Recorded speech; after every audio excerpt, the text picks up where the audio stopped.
بسم الله الرحمن الرحيم.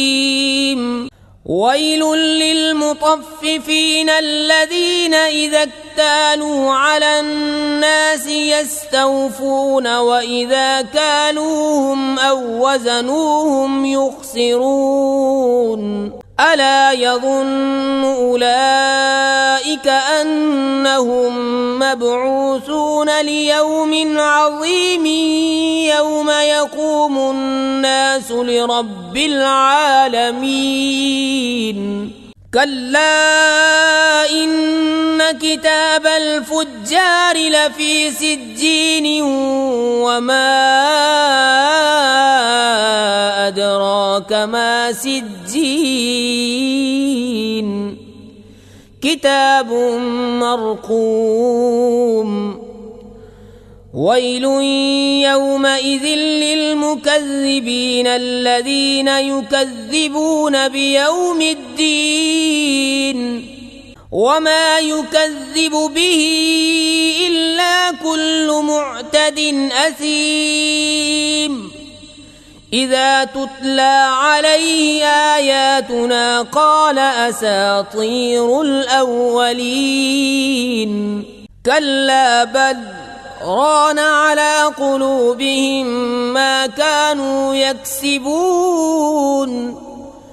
كلا إنهم عن ربهم يومئذ لمحجوبون ثم إنهم لصالو الجحيم.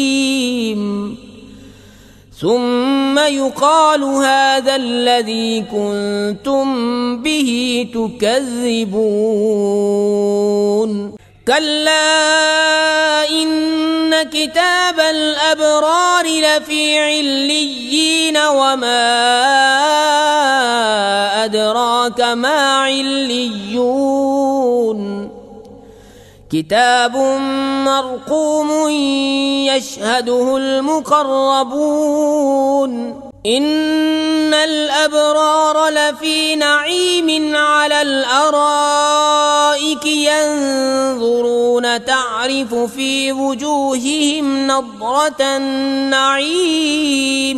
يسقون من رحيق مختوم ختامه مسك وفي ذلك فليتنافس المتنافسون. ومزاجه من تسنيم عينا يشرب بها المقربون. إن الذين أجرموا كانوا من الذين آمنوا يضحكون وإذا مروا بهم يتغامزون وإذا انقلبوا إلى